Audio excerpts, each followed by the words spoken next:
പശ്ചിമേഷ്യ വീണ്ടും ഒരു വലിയ യുദ്ധത്തിന്റെ അരികിൽ നിന്ന് തലനാരിഴയ്ക്ക് തിരിച്ചിറങ്ങുമ്പോൾ ലോകം ശ്വാസമടക്കി പിടിച്ച് നോക്കി നിൽക്കുകയാണ്. ഒരൊറ്റ രാത്രി കൊണ്ട് അല്ലെങ്കിൽ ഒരൊറ്റ മണിക്കൂറുകൾ കൊണ്ട് നിലപാടുകൾ തിരുത്തുന്ന, മാറ്റിയെഴുതുന്ന ട്രംപിന്റെ തന്ത്രങ്ങളും അമേരിക്കയെയും ഇസ്രായേലിനെയും ഒരുപോലെ വിറപ്പിച്ചു നിർത്തുന്ന ഇറാന്റെ കടുത്ത മുന്നറിയിപ്പുകളും ഗൾഫ് രാജ്യങ്ങളുടെ അടിയന്തര ഇടപെടലുകളും ചേർന്ന് മിഡിൽ ഈസ്റ്റിനെ കത്തിക്കുന്ന ഒരു തീപ്പൊരിയായി തന്നെ നിലനിർത്തിക്കണം. ഇത് വലിയൊരു തീപ്പൊരിയായി തന്നെ നിലനിർത്തിക്കൊണ്ടിരിക്കുന്നു.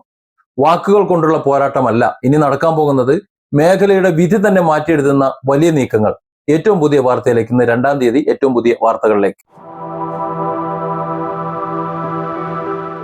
അമേരിക്കൻ പ്രസിഡന്റ് ഡൊണാൾഡ് ട്രംപ് ഇറാനെതിരെ നടത്തുമെന്ന് പറഞ്ഞിരുന്ന, പ്ലാൻ ചെയ്തു വെച്ചിരുന്ന വലിയ തോതിലുള്ള ആക്രമണങ്ങളെല്ലാം ഇനി ഞങ്ങൾ നടത്തുന്നില്ല, ഇനി ആ വഴി പോകുന്നില്ല എന്നത് റദ്ദാക്കിയതായിട്ട് പ്രഖ്യാപിച്ചിരിക്കുന്ന വാർത്തയാണ് അവസാന മണിക്കൂറുകളിൽ വരുന്നത്. ഹൂത്തികൾ കഴിഞ്ഞ ദിവസം ബാബൽ മന്ദബും പൂട്ടി. നേരത്തെ ഹോർമൂസിന്റെ അവസ്ഥ നമുക്കറിയാമായിരുന്നല്ലോ. ഏതായാലും ബാബൽ മന്ദബ് പൂട്ടിയപ്പോൾ ഈ ഹോർമൂസും കടലെടുക്കും ഉൾപ്പെടെയുള്ള ഒരു കരാർ വേണം എന്ന് അമേരിക്കയ്ക്ക് തോന്നി. ലോകം നിശ്ചലമാകുമെന്ന് അമേരിക്കയ്ക്ക് മനസ്സിലായി. അങ്ങനെ പോവുകയാണെങ്കിൽ അമേരിക്കയ്ക്ക് വലിയ തിരിച്ചടി ഉണ്ടാകുമെന്ന് മനസ്സിലായി. ഏതായാലും ഒരു കരാറ് ഉടനെ ഉണ്ടാകണം. അതിന്റെ ഭാഗമായിട്ടാണ് അമേരിക്ക തന്നെ മുൻകൈ എടുത്തുകൊണ്ട് ഇറാന്റെയും മറ്റ് സഖ്യകക്ഷിയുടെയും മേലെ ചാരിക്കൊണ്ടൊരു വെടിനിർത്തൽ, അല്ലെങ്കിൽ ഇനി വെടി വെക്കുന്നേ ഇല്ല എന്നങ്ങ് തീരുമാനിക്കുന്നത്, അക്രമം ഞങ്ങൾ നിർത്തിയെന്ന് പറയുന്നത്. അതേസമയം തെഹ്റാൻ, ഇറാൻ ഇതിനെക്കുറിച്ച് ഒരുവിധ കാര്യങ്ങളും മിണ്ടിയിട്ടില്ല, ഒരു അനുകൂല പ്രതികരണവും നടത്തിയിട്ടുമില്ല. അതിനവർക്ക് ന്യായമുണ്ട്. ട്രംപിനെ വിശ്വസിക്കാൻ കൊള്ളൂല, ആ കുടിച്ച വെള്ളത്തിൽ വിശ്വസിക്കാൻ കൊള്ളൂല, അങ്ങനെയുള്ള ഒരു വാക്ക് മുഖവിലക്കെടുക്കേണ്ട കാര്യമില്ല എന്നാണ്. ഏതൊരു അമേരിക്ക അല്ലെങ്കിൽ അമേരിക്കയും ഇസ്രായേലും ചേർന്നിട്ട് ഏതെങ്കിലും തരത്തിൽ ഇവരാരോ രണ്ടുപേരും കൂടെ ചേർന്നിട്ടോ അല്ലെങ്കിൽ അവരുടെ സഖ്യകക്ഷികളോ ഏതെങ്കിലും രീതിയിലുള്ള ഒരു ആക്രമണം ഇറാനിലേക്ക് നടത്തിക്കഴിഞ്ഞാൽ അതിന് നിർണായകമായിട്ടുള്ള ശരിക്കും നല്ല ഉറച്ച ഒരു മറുപടി അത് നൽകുമെന്നുള്ള ഒരു മുന്നറിയിപ്പ് വീണ്ടും നൽകുകയാണ് ചെയ്തത്. ട്രംപിന് മറുപടിയായിട്ട് ഒരു മുന്നറിയിപ്പാണ് ഇറാൻ അങ്ങോട്ട് കൊടുത്തത്.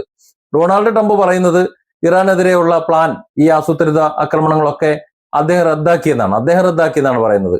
അതായത് ഇറാനുമായിട്ട് ഒരു കരാർ ഉടനെ ഉണ്ടാക്കണമെന്ന് ഇറാൻ ആവശ്യപ്പെട്ടു, അല്ലെങ്കിൽ അങ്ങനെ ഒരു നിബന്ധന അമേരിക്ക വെച്ചപ്പോൾ ഇറാൻ അത് അംഗീകരിച്ചു. അതുകൊണ്ടാണ് ഞങ്ങൾ ഇറാനെ ആക്രമിക്കുന്നത് നിർത്തിയത് എന്നാണ്. ഇറാനും മിഡിൽ ഈസ്റ്റിലെ മറ്റു രാജ്യങ്ങളുമൊക്കെ ആക്രമണങ്ങളെ താൽക്കാലികമായി നിർത്തിവെക്കാൻ തന്നോട് നിർബന്ധിച്ച് പറഞ്ഞു. അതുകൊണ്ട് ഹോർമൂസ് കടലെടുക്ക് തുറക്കുന്നത് ഉൾപ്പെടെയുള്ള ഒരു കരാറ് നമുക്കിവിടെ ആവശ്യമായി വന്നു. അതിന്റെ പരിധികൾ എല്ലാം ട്രംപ് പറയുന്നതനുസരിച്ച് ഇറാനും മറ്റുള്ളവരൊക്കെ സമ്മതിച്ചിട്ടുണ്ട് എന്നൊക്കെയാണ് ട്രംപ് അവകാശപ്പെടുന്നത്.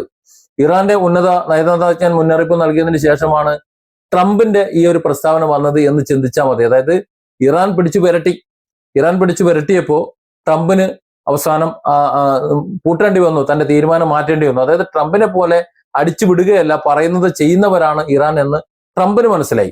അതുകൊണ്ട് ട്രംപ് വരണ്ട പ്രസ്താവന ഇറക്കി എന്നതാണ് ഇതിന്റെ സത്യം. ഇറാന്റെ വിദേശകാര്യമന്ത്രി അബ്ബാസ് അരാഗ്ചി അമേരിക്കൻ ഇസ്രായേൽ ആക്രമണത്തിന് നിർണായകവും അനുപാതപരവുമായിട്ടുള്ളൊരു മറുപടി കൃത്യമായിട്ട് ഇങ്ങോട്ട് തരുന്നതിന് അനുപാതമായിട്ട് അങ്ങോട്ട് തിരിച്ച് നൽകുമെന്ന് നേരത്തെ തന്നെ വ്യക്തമാക്കിയിട്ടുണ്ട്. ഓഗസ്റ്റ് 1-ന്, അതായത് ഇന്നലെ, ഈ അബ്ബാസ് അരാഗ്ചി സൗദി അറേബ്യയിലെ വിദേശകാര്യമന്ത്രി പ്രിൻസ് ഫൈസൽ ബിൻ ഫർഹാൻ, തുർക്കി വിദേശകാര്യമന്ത്രി Hakan Fidan, Pakistan army chief field marshal Asim Munir എന്നിവരുമായിട്ട് പ്രത്യേക ഫോൺ സംഭാഷണം ഇത് സംബന്ധിച്ച് നടത്തിയിട്ടുണ്ട്. ഏതൊരു അമേരിക്കൻ അല്ലെങ്കിൽ ഇസ്രായേൽ അല്ലെങ്കിൽ ആരെങ്കിലും ഒരു പ്രാദേശിക രാജ്യങ്ങൾ അതിൽ പങ്കെടുത്താലോ അല്ലെങ്കിൽ ഇറാനെ ആക്രമിച്ചാലോ അതിശക്തമായ മറുപടി ഇറാൻ നൽകും. ഇത് ഒരു മുന്നറിയിപ്പാട് കൊടുക്കണം. അബ്ബാസ് അരാഗ്ചി അതാണ് ഊന്നി പറഞ്ഞത്. ഇറാനിയൻ നിയമസഭാംഗം ഇബ്രാഹിം റസായി തെഹ്റാന്റെ പ്രതികാരം പേർഷ്യൻ ഗൾഫിലേക്ക് മാത്രം ഒതുങ്ങി നിൽക്കുന്ന കരുതണ്ട, അതായത് ഇറാന്റെ പരിസരത്ത് മാത്രമായി ഒതുങ്ങി നിൽക്കുന്ന കരുതണ്ട, ഒന്നുകൂടി പ്രവിശാലമായി ഒരു പക്ഷേ ഇറാൻ തിരിച്ചടിച്ചേക്കും എന്ന് മുന്നറിയിപ്പുണ്ട്. അതായത് ഇവിടെ നിൽക്കൂല എന്നാണ്, നിങ്ങൾ പറയുന്ന നിലയ്ക്ക് നിൽക്കില്ല എന്ന് ഇറാൻ മുന്നറിയിപ്പ് വീണ്ടും കൊടുക്കുകയാണ്. സത്യത്തിൽ ട്രംപ് ഇത്തരത്തിലൊരു തീരുമാനം എടുത്തതിന് പിന്നിൽ ഇറാൻ അല്ല, മറ്റ് ഗൾഫ് രാജ്യങ്ങളുടെ സമ്മർദ്ദമാണ്. കാരണം ട്രംപിനെ വിശ്വസിച്ചിട്ട് ട്രംപിന് താവളവും കൊടുത്ത് അമേരിക്കയ്ക്ക് താവളവും കൊടുത്ത് നിൽക്കുന്നത് കൊണ്ട് തന്നെ അടി കിട്ടുന്നതും കിട്ടിക്കൊണ്ടിരിക്കുന്നതും തകരുന്നതുമെല്ലാം ഈ രാജ്യങ്ങൾക്കാണ്, പശ്ചിമേഷ്യൻ രാജ്യങ്ങൾക്കാണ്. Saudi prince Mohammed bin Salman കഴിഞ്ഞ ആഴ്ച ട്രംപുമായിട്ട് ഇതിനെക്കുറിച്ച് സംസാരിച്ചിട്ടുണ്ട്. അമേരിക്കൻ മാധ്യമങ്ങളായിട്ടുള്ള ആക്സിയോസും അസോസിയേറ്റ് പ്രസും ഒക്കെ ഇത് സംബന്ധിച്ചുള്ള വാർത്തകൾ കഴിഞ്ഞ ദിവസം കൂടി റിപ്പോർട്ട് ചെയ്തിട്ടുണ്ട്. അതുപ്രകാരം മുഹമ്മദ് ബിൻ സൽമാൻ ആക്രമണ പദ്ധതികളെ കുറിച്ച് ആശങ്ക പ്രകടിപ്പിച്ചിട്ടുണ്ട്. ഒരു വ്യക്തത, അതായത് എന്താണ് ഇനിയിപ്പോ അമേരിക്കൻ പ്രസിഡന്റ് ഡൊണാൾഡ് ട്രംപ് ഇറാനിൽ ചെയ്യാൻ പോകുന്നത് എന്നതിനെ കുറിച്ച് ഒരു ക്ലാരിഫിക്കേഷൻ വേണം എന്ന് ആവശ്യപ്പെടുകയും ചെയ്തിരുന്നു. ഇറാന്റെ ഊർജ്ജ അടിസ്ഥാന സൗകര്യങ്ങളെയോ അല്ലെങ്കിൽ മറ്റേതെങ്കിലും പാലങ്ങളെയോ മറ്റു വൈദ്യുത നിലയങ്ങളെയോ അങ്ങനെ ഏതെങ്കിലും വിധത്തിൽ ആക്രമിച്ചു കഴിഞ്ഞാൽ ഇറാൻ പറഞ്ഞത് അമേരിക്കയ്ക്ക് സപ്പോർട്ട് നൽകുന്നത് സൗദി അറേബ്യ അടക്കമുള്ള മറ്റു രാജ്യങ്ങളാണ്. അമേരിക്കയുടെ സൈനിക താവളങ്ങൾ അവിടെ ഉണ്ട്.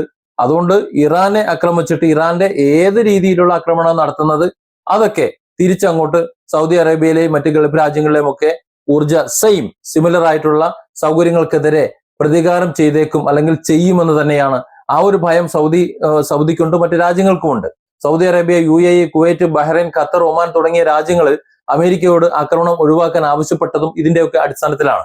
ഈ രാജ്യങ്ങളുമായിട്ടുള്ള ബിസിനസ് ബന്ധങ്ങളും എണ്ണ വ്യാപാരവും ഒക്കെ അമേരിക്കയ്ക്ക് പക്ഷേ വലുതാണെന്ന് മനസ്സിലാക്കണം. പശ്ചിമേഷ്യയിലെ സൗദി അറേബ്യ അടക്കമുള്ള രാജ്യങ്ങളുമായിട്ട് വലിയ ഒരു വ്യാപാരമാണ് അമേരിക്കയ്ക്ക് നടക്കുന്നത്. അത് നിലനിന്ന് പോകണമെന്ന് വേണം അമേരിക്കയുടെ ആഗ്രഹം. അത് നിലച്ചു പോകുന്നത് അമേരിക്കയ്ക്ക് താല്പര്യമില്ല. അതുകൊണ്ട് തന്നെ പശ്ചിമേഷ്യയിലെ ഈ രാജ്യങ്ങൾ പറയുന്നത് ട്രംപിന് കേൾക്കേണ്ടി വരും. സംഭവങ്ങളുടെ ഒരു പശ്ചാത്തലം എന്ന് പറഞ്ഞാൽ ജൂലൈ 8 ഇറാൻ ഫോർമൂസ് കടലിടുക്കിൽ അനധികൃത മാർഗം ഉപയോഗിച്ചുള്ള കപ്പലുകളെ ആക്രമിച്ചു എന്ന് പറയുന്നു. പക്ഷെ യഥാർത്ഥത്തിൽ ആ കപ്പൽ ആക്രമിച്ചത് ഇറാൻ അല്ല എന്നും പറയുന്നു. അമേരിക്ക എന്തായാലും ആ ഒരു കാരണം പറഞ്ഞുകൊണ്ട് ആക്രമണം വീണ്ടും ഇറാനെ ആക്രമിക്കാൻ ആരംഭിച്ചു. ട്രംപ് തന്റെ താൻ പ്രഖ്യാപിച്ചിരുന്ന വെടിനിർത്തൽ അവസാനിച്ചു എന്ന് പ്രഖ്യാപിച്ചു.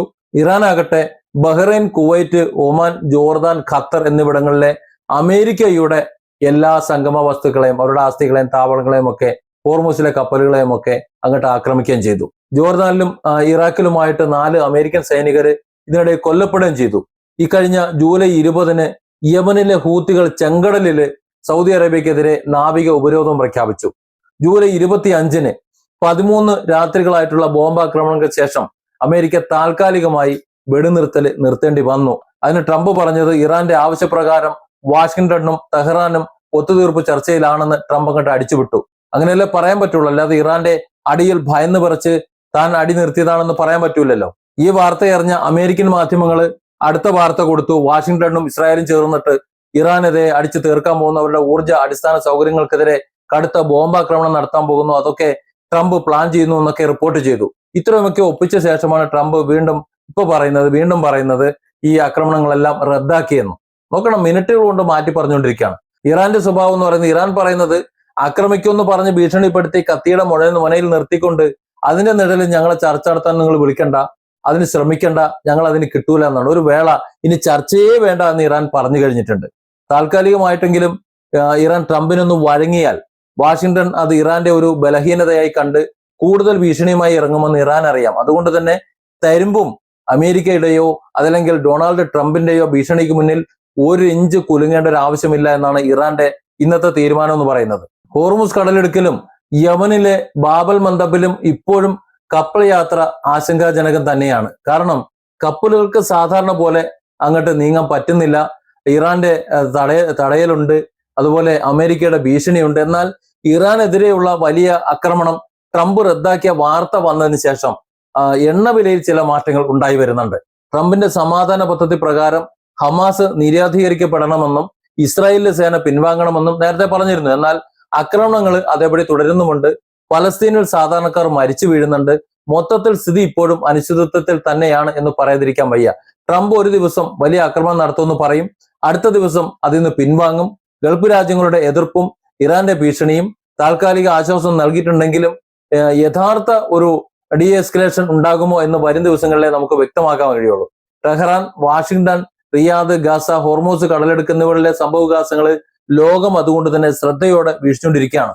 ഇതിനിടയിൽ ഇനി എപ്പോഴാണ് അമേരിക്കൻ പ്രസിഡന്റ് ഡൊണാൾഡ് ട്രംപ് ഇറാനിൽ വീണ്ടും ബോംബുകൾ കൊണ്ടിടുന്നത്, വീണ്ടും ഇറാനെ പ്രകോപിപ്പിക്കുന്നത് എന്ന് മറ്റൊരു ആശങ്ക കൂടി നിലനിൽക്കുന്നുണ്ട്. കാരണം അങ്ങനെ എങ്ങനെ സംഭവിച്ചു കഴിഞ്ഞാൽ ബാബൽ മന്ദബും അതുപോലെ ഹോർമൂസും ചിലപ്പോ ഇറാൻ പൂർണ്ണമായി അങ്ങോട്ട് പൂട്ടിയെന്നും വരും. Different angles. Don't forget to subscribe and support this channel.